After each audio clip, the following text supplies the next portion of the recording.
7ই August বৃহস্পতিবার। আর যেদিন 1983 সালে যখন শুরু করছিলাম সেদিনও বৃহস্পতিবার ছিল, 7ই আগস্ট ছিল, 22শে শ্রাবণ ছিল। আজকে 22শে শ্রাবণ নয়, আগামীকাল। আর সেই বৃহস্পতিবার দিনটা কিন্তু আজকেই পড়েছে।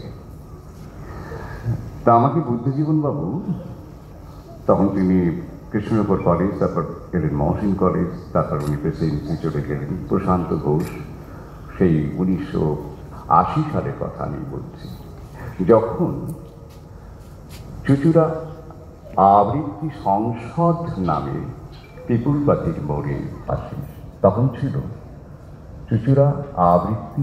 পর থেকে আমার মাথায় ছিল যে শুধু কম্পিটিশনে কতগুলো কবিতা আবৃত্তি করে প্রাইজ নিয়ে আসবো, এটা আমার লক্ষ্য নয়, ছেলেমেয়েকে শেখাতে হবে।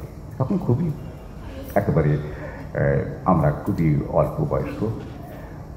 সেদিন থেকে গ্রামার তৈরি করে সেই প্রশান্ত ঘোষ, প্রিন্সিপাল মহসিন কলেজ, বুদ্ধজনবাবু, শ্যামলবল চক্রবর্তী, প্রদীপ দে, বিভিন্ন প্রফেসর থেকে সেই শিশু শ্রেণী থেকে মাস্টার ডিগ্রি পর্যন্ত একটা সিলেবাস তৈরি করে ফেললাম। যে এইভাবে ওনারা তো খুব উচ্ছ্বসিত প্রশ্নটা করলেন যে স্বরবর্ণ, তারপরে আমি যাব আধুনিক কবি রবীন্দ্রনাথ, জীবনানন্দ থেকে সবাই আছে। শুধু তাই নয়, সেখানে নাটক ছিল, হাতের লেখা ছিল, গান ছিল, নৃত্য ছিল, আমাদের অঙ্কন ছিল, সব সাবজেক্টও ঢুকে রেখেছিলাম। কেন আমি ভেবেছিলাম যে আমাদের আগামী প্রজন্মকে আমাকে কিছু দিয়ে যেতে হবে। শুধু প্রাইজ নিয়ে বাড়িতে ওই মেমুনটার বই ভরে রাখলাম, এটা লক্ষ্য হতে পারে না। 1983 এইরকম সকাল ঠিক 12টার আগে আমরা আখনবাজারে হরিনাথ মুখোপাধ্যায়ের বাড়িতে, আমাকে 1 ঘন্টা সময় দিতেন ক্লাস করার জন্য, সেই বাড়িতে প্রতিষ্ঠা হলো। আজকে যে কথাটা এরা বলেছে সেইটা আমি কতটা কি দিতে দিই না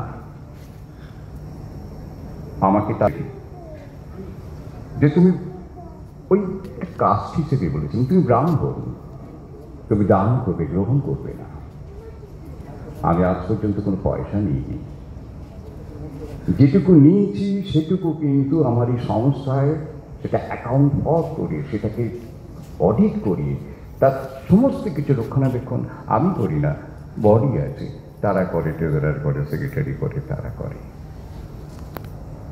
এখন এই দায়িত্বে এরাও ছিল একসময়, ক্যাথরি লিখেছে, জার্নাল করেছে, ভাউচার করেছে।